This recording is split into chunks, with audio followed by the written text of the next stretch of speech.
শূন্য পদ বিলুপ্ত করে স্থায়ী কাজ সূচনা করো রেল দপ্তর জবাব দাও। কেন্দ্রীয় রাজ্য সরকারের স্থায়ী চাকরি না দিয়ে ঠিকা শ্রমিক নিয়োগ করে কাজ চালাচ্ছ কেন? কেন্দ্র রাজ্য সরকার জবাব দাও। অবিলম্বে মেট্রো রেলের বিভিন্ন দপ্তরে শূন্য পদে স্থায়ী কাজ দিতে হবে, এই দাবিতে ডিওয়াইএফআই লড়ছে।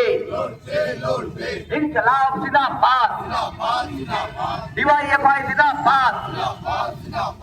ডিওয়াইএফআই কলকাতা জেলা কমিটির পক্ষ থেকে আজকে আমরা মেট্রো রেলের যে কর্তৃপক্ষ তার কাছে এই গোটা কলকাতার মানুষের মেট্রোকে কেন্দ্র করে যে প্রত্যেক দিনকার হয়রানি আর মেট্রো রেলের প্রত্যেক দিনকার চালানোর জন্য মেট্রো রেলের যে কর্মসংস্থান কাজ তৈরির স্থায়ী কাজ তৈরির যে ভূমিকা ছিল গোটা রেল সমেত মেট্রো রেলের, তার থেকে অনেকটা হাত গুটিয়ে নিচ্ছে। এই হাত গোটানোর ফলে দাঁড়িয়েই যাত্রী সুরক্ষা একটা গুরুত্বপূর্ণ প্রশ্ন চিহ্নের মুখে রাখছে। আপনি একটি লাইনের গোটা কর্মচারী নিয়ে 3টি লাইন চালাচ্ছেন, এদিকে যাত্রী নিরাপত্তা বিঘ্নিত, কলকাতার যে স্পন্দন, কলকাতার যে গতিশীলতা, মেট্রো রেলের এই অব্যবস্থার ফল প্রত্যেক দিন ব্যাহত হচ্ছে। প্রত্যেকটি মানুষ অভিজ্ঞতার মাধ্যম দিয়ে জানেন। আর যে কর্মসংস্থান তৈরি করার ওপর থেকে যে সরকারের যে দায়িত্ব তুলে নেওয়া, হাত তুলে নেওয়া কেন্দ্রীয় সরকার, তা স্পষ্টভাবে আমরা দেখছি। রাজ্যের সরকার অন্য কোনো শাসক দলের এই নিয়ে কর্মসংস্থান নিয়ে মানুষের জীবনের মূল ইস্যু নিয়ে কোনো বক্তব্য নেই। আমরা এখানে ডেপুটেশন দেবো, আপনাদের প্রেসকেও এই ডেপুটেশনের কপি দেবো। আমরা এই ডেপুটেশন একদম সব সম্মিলিত করে আমরা দিয়েছি। আমরা প্রাথমিকভাবে মেট্রো রেলের কাছে আমরা আবেদনই করছি, এটাই গণতন্ত্রের হলো মূল ভিত্তি। আমরা আগামী দিনে গোটা কলকাতার মানুষকে সমবেত করে কর্মসংস্থান যাত্রী সুরক্ষা নিয়ে বৃহত্তর আন্দোলন করব, যদি না এই অবস্থার পরিবর্তন দ্রুত না হয়। আমাদের এখানে ডিওয়াইএফআই কলকাতা জেলা কমিটির সভাপতি কমরেড সোহম মুখার্জি এখানে রয়েছেন, উনি ডিটেলে আপনাদেরকে বলবেন গোটা মেট্রো রেলের অব্যবস্থা, কর্মসংস্থান এবং যা কিছু চালানোর ক্ষেত্রে, যা ম্যানেজমেন্ট চালানোর ক্ষেত্রে উনি বলছেন। আমরা তারপরে ডেপুটেশন দিতে ভেতরে যাব।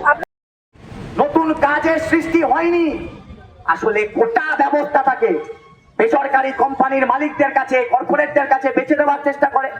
আপনি প্ল্যাটফর্ম টিকিট আগে কিনতেন 10 টাকায়, এখন আপনাকে প্ল্যাটফর্ম টিকিট কাটতে হয় 50 টাকা দিয়ে। তার কারণ একটার পর একটা রেল স্টেশনের প্ল্যাটফর্ম সেগুলো বেসরকারি কোম্পানির মালিকদের কাছে, কোথাও আদানি, কোথাও আম্বানি, কোথাও ঝুনঝুনওয়ালা, কোথাও টুনটুনওয়ালা, তাদের কাছে বেচে দিয়েছে নরেন্দ্র মোদীর সরকার। তাতে আমার আপনার প্রত্যেক দিনকার নিত্য দিনের যাতায়াতের খরচ বাড়ছে, অথচ পরিষেবা প্রতিদিন বিঘ্নিত হচ্ছে। তার কারণ ওই বেসরকারি কোম্পানির মালিক স্থায়ী নিয়োগ করে না, বেসরকারি কোম্পানির মালিক তারা ছাঁটাই করতে উদ্যত হয়। তার জন্য ঠিকা শ্রমিকদেরকে সহজে ছাঁটাই করে দেওয়া যায় বলে ঠিকা শ্রমিকদেরকে কম মজুরিতে কাজ করায়, তাদের ট্রেড ইউনিয়ন। আমাদের গর্ব যে কলকাতা শহর প্রথম পাতাল রেল পেয়েছিল, আমাদের এটাও গর্ব যে আমরা নদীর তলা দিয়ে প্রথম রেল আমরা এই কলকাতা শহর পেয়েছি। কিন্তু এখানে যারা নিত্যযাত্রী প্রতিদিনের সকালবেলা তাদের যে সমস্যা, 3টে গুরুত্বপূর্ণ সমস্যা আমরা চিহ্নিত করেছি। প্রথমত যেটা যাত্রী নিরাপত্তা, আরপিএফ নিয়োগ বন্ধ হয়ে গেছে, সিভিক দিয়ে কাজ চালানো হচ্ছে, আউটসোর্সিং করা হচ্ছে। সেখানে দাঁড়িয়ে একটা যদি দুর্ঘটনা ঘটে, সেখানে দাঁড়িয়ে যিনি মোটরম্যান, যিনি গাড়ি চালান, অভিজ্ঞতায় শুনছি তাকেই নেমে ডেড বডি বের করতে হয়, তাকেই নেমে হচ্ছে বাকি যা কাজকর্ম করতে হয়। সিভিক এবং অবসরপ্রাপ্ত আপনার অ্যাকচুয়ালি এবং হচ্ছে যে এই আমাদের অবসরপ্রাপ্ত সেনাবাহিনীর কর্মচারীদের দিয়ে এই কাজ চলবে না। যদি নিরাপত্তা বাড়ানো না যায় তাহলে এটা আরো বড় সমস্যার দিকে যাবে। যাত্রীদের প্রতিদিনের যে হয় না তার একটা মূল কারণ 5 মিনিটের রাস্তা যাবেন কিন্তু কাউন্টারে দাঁড়িয়ে থাকতে হচ্ছে আধ ঘন্টা, কারণ কাউন্টারগুলো বন্ধ। কারণ ওই একটাই, ব্লু লাইন থেকে কর্মী ভাড়া করে এদিক ওদিক করে যদি 3টে লাইন চালাতে হয় তাহলে এই সমস্যার মধ্যেই পড়তে হবে। একটা আমার কলকাতা মেট্রো অ্যাপ খুলেছেন, সেই অ্যাপ মাঝে মাঝে হচ্ছে কাজ করে না, হ্যাং করে যায়, তারপরে দীর্ঘ বড় লাইন ঢোকা বেরোনোর সময়। চতুর্থ যেটা আমাদের মূল কথা এই মুহূর্তে দাঁড়িয়ে, সেটা হচ্ছে আমরা দাবি করছি যে যারা নিত্য যাত্রী কলকাতা শহরে এবং যুবরা, ডিওয়াইএফআই কাজের দাবি করবে। নতুন রেল লাইন, নতুন ব্লু লাইন, ইয়েলো, পার্পেল, নানান ধরনের রঙের লাইন তৈরি হবে, কিন্তু আমাদের বেকার ছেলে মেয়েদের কাজ জুটবে না, কারণ পদই তৈরি করা হবে না। একমাত্র দেশের পিপিপি মডেলের মধ্যে পড়ে নেই আমাদের এই কলকাতা মেট্রো। আমাদের এই মুহূর্তে নিত্যযাত্রীদের মূল যে সমস্যা, এই সমস্যা যদি মেটাতে হয় তাহলে পরিষেবা বাড়াতে হবে। এই পরিষেবা যদি বাড়াতে হয় তাহলে নতুন পথ তৈরি করা ছাড়া এই মুহূর্তে কোনো উপায় নেই। এবং আমরা দাবি চলছি ব্লু লাইনে। এই প্রতিদিনের একটা করে SMS আসছে যে কালীঘাট মেট্রো, নজরুল মেট্রো একটা আত্মহত্যার ঘটনা ঘটছে। ইস্ট ওয়েস্ট মেট্রোর মতো সেই সেফটি ডোর এখানে লাগানো হোক। এবং ইস্ট ওয়েস্ট রেস্টের মতো সেফটি ডোর যেমন লাগাতে বলছি, ঠিক একইভাবে বলছি যে আমাদের যাত্রী পরিষেবা দেওয়ার ক্ষেত্রে ন্যূনতম টয়লেটগুলো অনেক স্টেশনে নেই। বয়স্ক মানুষদের যারা হচ্ছে যে প্রতিবন্ধী মানুষ আছে, আপনারা দেখবেন প্রতিবন্ধী মানুষের মেট্রোর ভেতরে বসার আলাদা জায়গা আছে, কিন্তু খেয়াল করে দেখবেন মেট্রোর ওঠা নামার জন্য সিঁড়ি দিয়ে তাদের আলাদা কোনো গ্যাপ নেই। তাহলে তারা নামবেন কি করে এবং নামবেন কি করে, বসবেন কি করে? কর্মসংস্থান আমাদের মূল কথা এই মুহূর্তে থাকে। ঠিকা কর্মী প্রচুর রয়েছে, যারা পরিষ্কার পরিষ্কারের দায়িত্বে তারা ঠিকা কর্মী হিসেবে নিয়োগ করছেন। এই ঠিকা কর্মীদের বয়স পেরিয়ে যাচ্ছে এবং প্রতি বছর যারা অবসরপ্রাপ্ত হচ্ছে তার জায়গায় নতুন কর্মী নিয়োগ হচ্ছে না।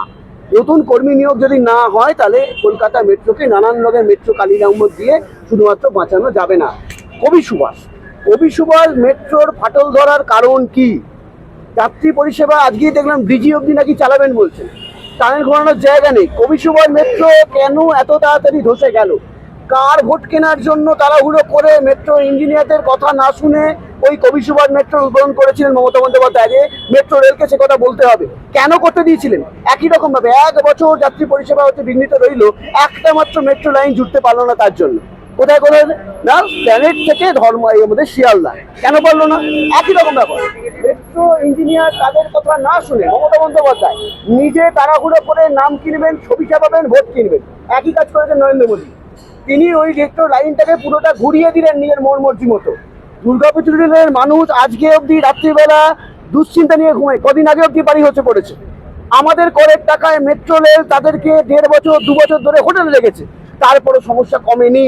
এখনো মেট্রো চলে তাদের বাড়ি কাঁপে। কারণ কি? রূপকার কি? Mamata Bandyopadhyay. East West metro আমাদের সময় বুদ্ধদেব ভট্টাচার্য, মোহাম্মদ সেলিম এরা দাঁড়িয়ে শিলান্যাস করেছিলেন, সেখানে দাঁড়িয়ে ছবি ছাপানো হয়েছে।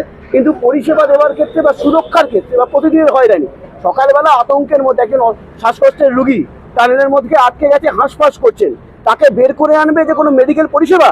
কোনো পদই নেই, কোনো নিয়োগ নেই, তার কোনো দায়িত্ব নেই মেট্রো রেলে। তাই প্রতিদিনে যদি হয়রানি কমাতে হয়, আর বিশেষত আমরা বলতে চাই যে মেট্রো রেলের একটা থিম ছিল, কলকাতা শহরের প্রতিটা মেট্রো স্টেশনের একটা করে থিম ছিল। আপনারা খেয়াল করে দেখবেন আস্তে আস্তে এই স্প্যানেট যে মেট্রো ট্রেন এশিয়ার, ওয়ার্ল্ডের যে মেট্রো ট্রেন এশিয়াট 82, এসব আস্তে আস্তে ধুলোয় মিশিয়ে দেওয়া হচ্ছে, বং চং যা একটা কিছু এঁকে দেওয়া হচ্ছে।